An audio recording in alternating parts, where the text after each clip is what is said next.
All right, ladies and gentlemen, today I'm going to be talking about graphing log functions.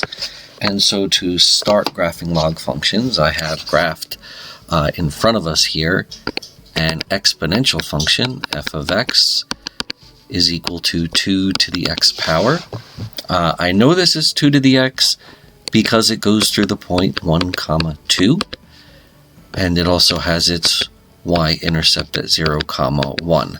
The base can be seen in that first point that I gave you here as 1, 2.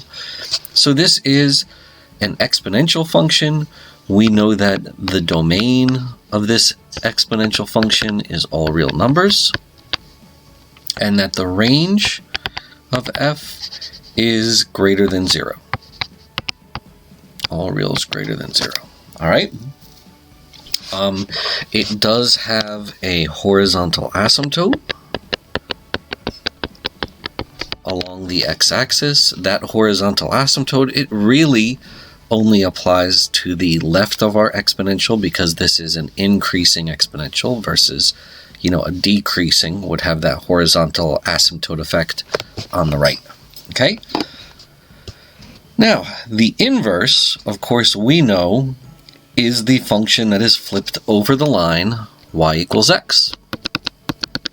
So if this is 2 to the x, its inverse we know is log base 2 of x.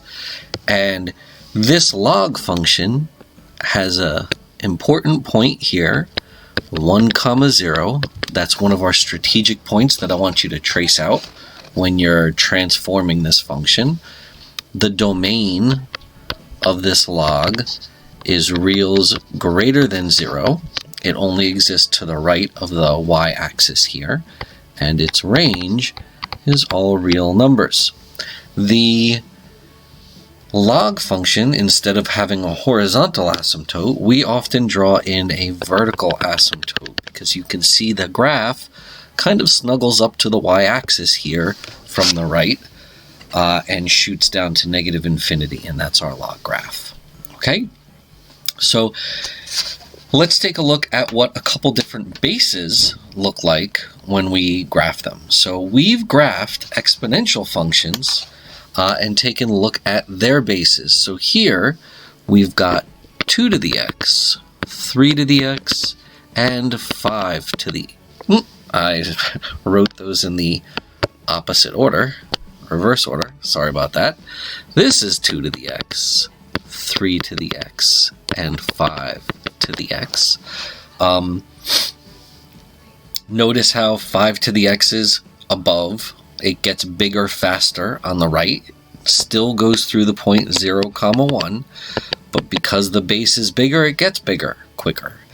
But also because the base is bigger, it gets smaller quicker as well. And so we can see that this 5 to the x bends towards the y-axis faster than 2 to the x is, and it bends down to the x-axis faster. All right?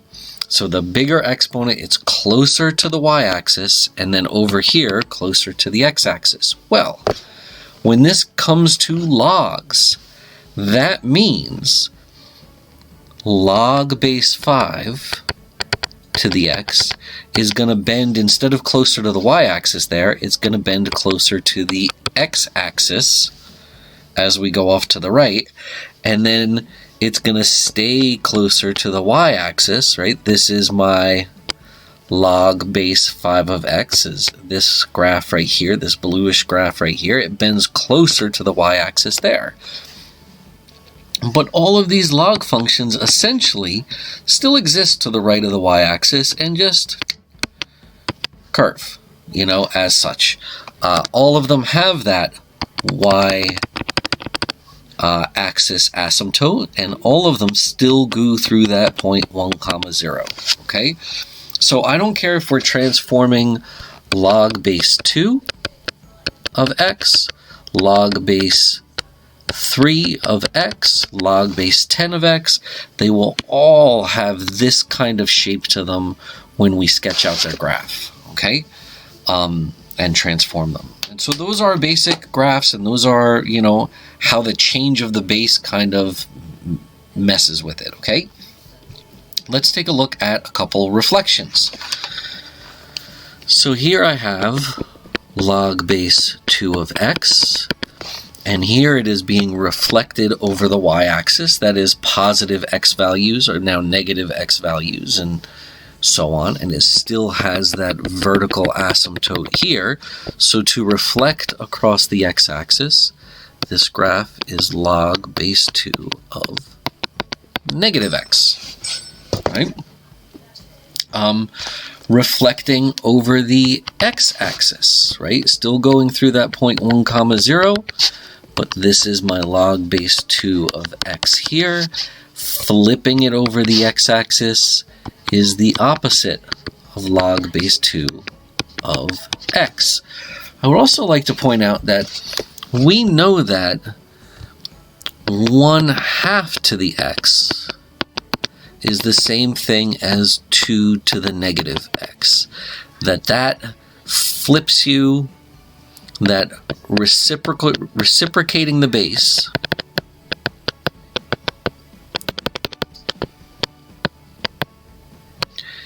equals reflecting over the y-axis, right? When you're dealing with exponential functions, reciprocating the base reflects over the y-axis. Well, for a log function, reciprocating the base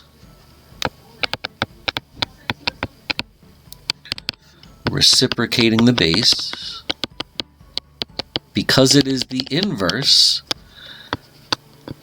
and x and y have been switched, reciprocating the base reflects over the x-axis.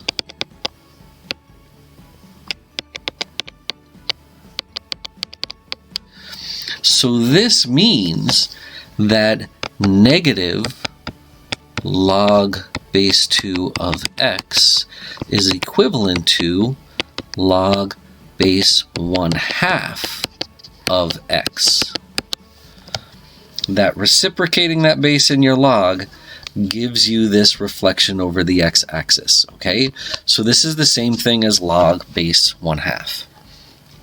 And then finally down here, this last graph, we go from log base 2 of x. This has been reflected over the y-axis and then also over the x-axis. This is negative log base 2 of negative x. And so those are just some examples of our reflections with log functions. You can go through and identify their domains and ranges. Make sure you point out the strategic points and the asymptotes and can be able to identify them as we reflect and transform our functions, okay?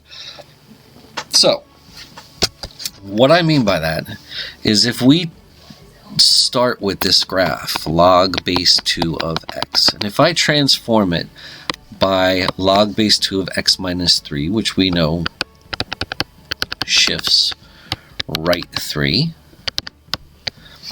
that I want you to draw in the asymptote that went from x equals 0, that is now at x equals 3, and the x-intercept went from 1 to now 4, 0. So when you graph by hand, please make sure you add in the asymptotes and strategic points. It helps you. There are guidelines for being able to graph these types of functions. This function here is being shifted to the left 1 and down 2. So the asymptote is not affected by the shifting down, but has been moved to the left 1. So it goes from x equals 0 to x equals negative 1. But then also the point 1, 0 goes to the left 1 and then down 2 units and ends up at 0, negative 2. Okay, so please try and track where these points go. Make sure you're able to identify the domains and ranges and be able to mess with these functions here. Okay, we have transformations for logs. A times log of bx plus c plus d. These are the transformations we're going to be working with. We've seen shifting right and left, up and down. We know this stretches and compresses horizontally, this stretches and compresses vertically, and when a and b are negative, you get your reflections, okay? Also keep in mind when transforming, transform by c first and b second, especially when graphing something like log base 2 of negative x plus 4. This graph goes to the left 4 first, then flips from the left-hand side of the graph over to the right-hand side of the graph. And so it's a difficult transformation because everybody sees that plus 4 and is like, no, left 4. You're only going left 4. But this negative goes and flips everything back to the right. So keep in mind, here you're going to be shifting the 4 first and reflecting second, okay? So try some of the graphing problems this week on WebWork. Stop by my office hours on Tuesday, Thursday, and Friday. Tuesday we'll be having a short class meeting. Come on by, say hi, and we'll take it from there. Thank you.